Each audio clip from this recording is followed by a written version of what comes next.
नेताजी सुभाष चंद्र बोस की जयंती को मोदी सरकार ने पराक्रम दिवस के तौर पर मनाने का फैसला किया है। मोदी सरकार के इस फैसले से उन लोगों के पेट में दर्द होना शुरू हो गया है जिन्होंने पूरे 70 सालों तक नेताजी सुभाष चंद्र बोस की अनदेखी की है। खासकर कांग्रेस के लोगों को अब यह डर लग रहा है कि सरदार पटेल के बाद नेताजी की विरासत भी उनसे छीनी जा रही है। लेकिन इन लोगों को ये नहीं पता है कि नेहरू के ज़माने से ही कांग्रेस सरकार ने एक सोची समझी साजिश के तहत नेताजी को किनारे लगाना शुरू कर दिया था। दरअसल नेताजी के अदृश्य होने के बाद ही नहीं बल्कि उनके जीते जी भी जवाहरलाल नेहरू ने सुभाष चंद्र बोस के खिलाफ साजिशें बुनना शुरू कर दी थी। आज खरी बात में हम तथ्यों, तर्कों और सबूतों के साथ आपको बताएंगे कि किस तरह से नेहरू ने सुभाष चंद्र बोस को कांग्रेस से निकलवाने का काम किया। साथ ही हम आपको बताएंगे कि कैसे नेहरू ने नेताजी की आज़ाद हिंद फौज को रोकने के लिए देश की जनता को भड़काया। और साथ ही आज ये राज भी खुलेगा कि कैसे जवाहरलाल नेहरू ने नेताजी और उनकी आज़ाद हिंद फौज के खिलाफ हथियार बंद युद्ध लड़ने का ऐलान किया था। तो बिना देर किए बेनकाब करते हैं वो राज जिसे वामपंथी इतिहासकारों ने कभी आपके सामने नहीं आने दिया।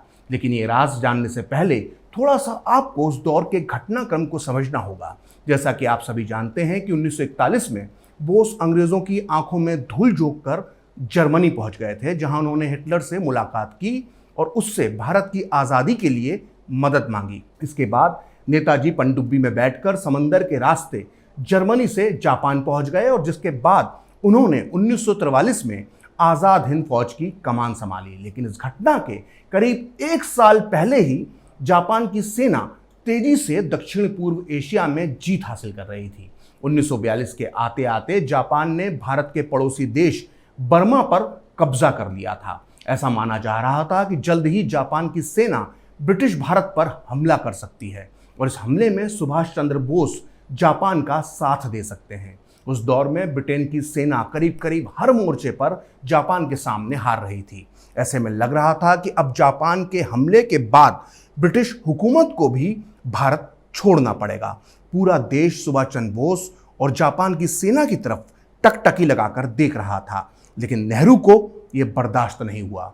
अप्रैल 1942 में नेहरू ने बर्मा की सीमा के पास असम का दौरा किया। 24 अप्रैल 1942 को नेहरू ने गुवाहाटी में एक प्रेस कॉन्फ्रेंस की।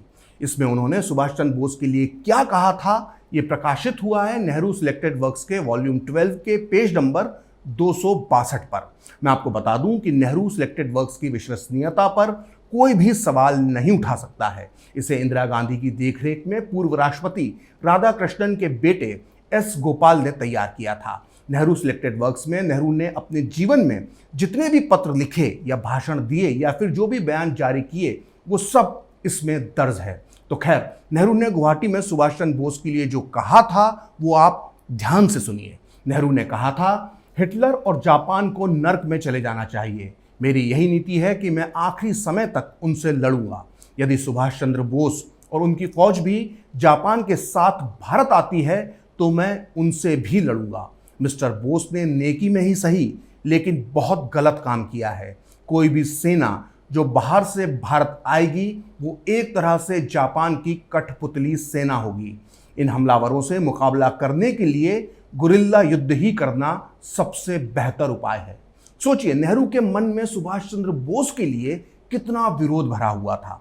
उन्होंने 2 बातें कही। पहली ये कि सुभाष चंद्र बोस और उनकी फौज अगर भारत आती है तो मैं उनके साथ भी लड़ूंगा, और दूसरी ये कि उनका मुकाबला करने के लिए गुरिल्ला युद्ध बेहतर होगा।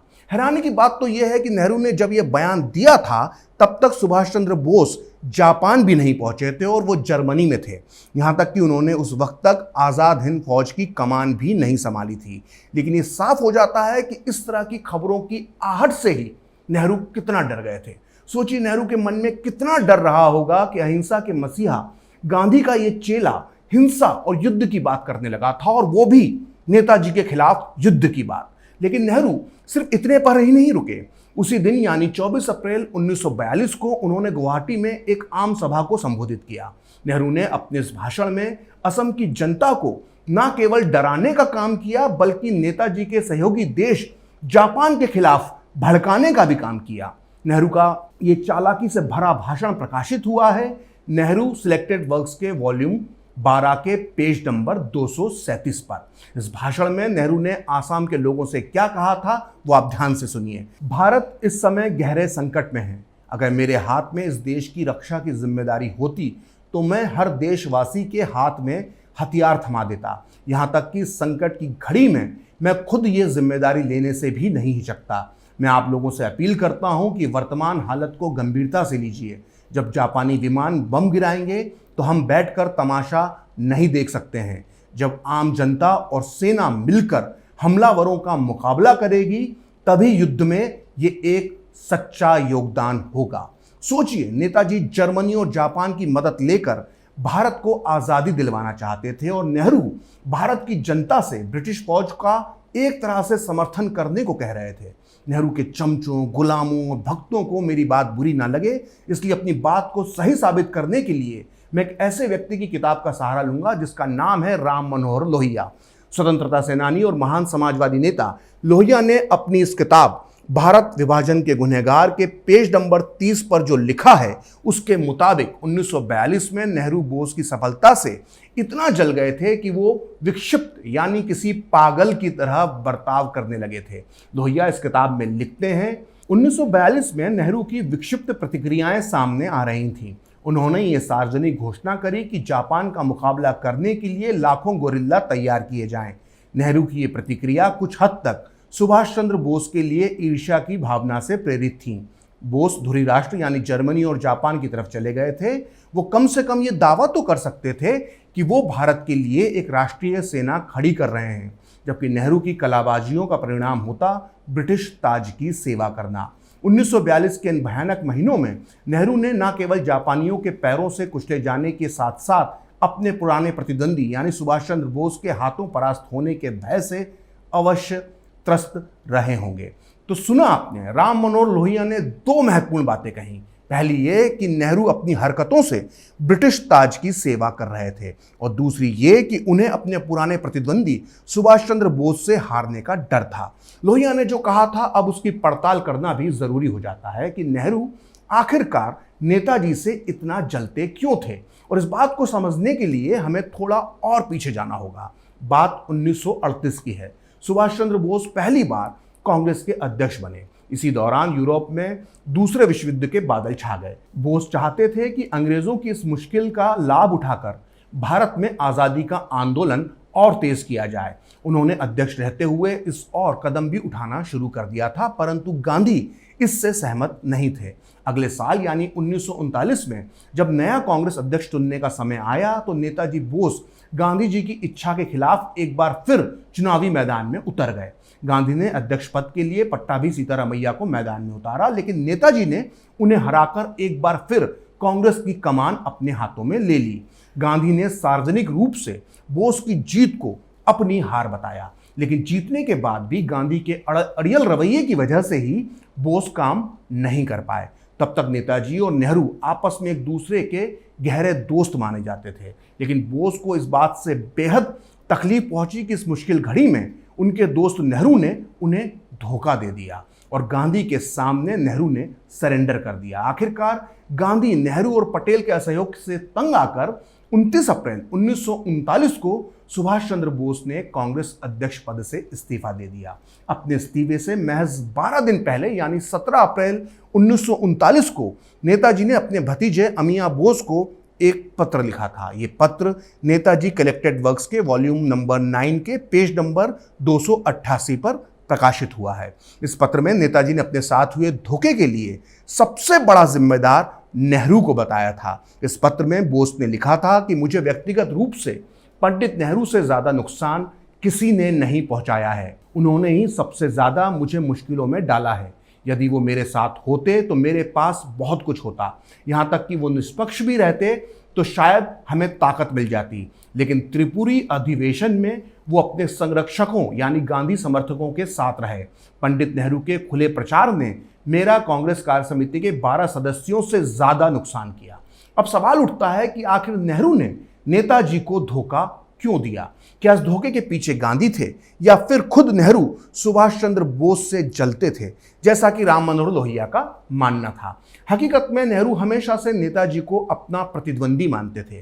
कांग्रेस में नेहरू को युवा समझकर उन्हें पार्टी का भविष्य कहा जाता था, लेकिन सुभाष चंद्र बोस नेहरू से भी 8 साल छोटे थे और वो तेजी से कांग्रेस में आगे बढ़ रहे थे। ये नेहरू के लिए एक राजनीतिक खतरे की तरह था। वहीं नेहरू के समर्थक उन्हें आकर्षक समझते थे, लेकिन इस मामले में भी सुभाष चंद्र बोस का आकर्षण नेहरू से कहीं ज्यादा था। जहां तक शिक्षा की बात थी तो नेहरू आईसीएस टॉपर सुभाष चंद्र बोस के सामने यहां भी कमजोर पड़ते थे। इन्हीं सब कारणों से 40 के दशक के आखिर तक नेताजी इस देश की जनता के नायक बन चुके थे। खैर, पहले तो नेताजी से कांग्रेस अध्यक्ष का पद छीना गया और बाद में उन्हें कांग्रेस से भी निकाल दिया गया, जिसमें नेहरू की एक बहुत बड़ी भूमिका थी। हालांकि इस दौरान नेताजी सुभाष चंद्र बोस फॉरवर्ड ब्लॉक की स्थापना कर चुके थे और बंगाल में अंग्रेजों के खिलाफ जमकर आंदोलन चला रहे थे, लेकिन नेहरू को यह भी बर्दाश्त नहीं हुआ।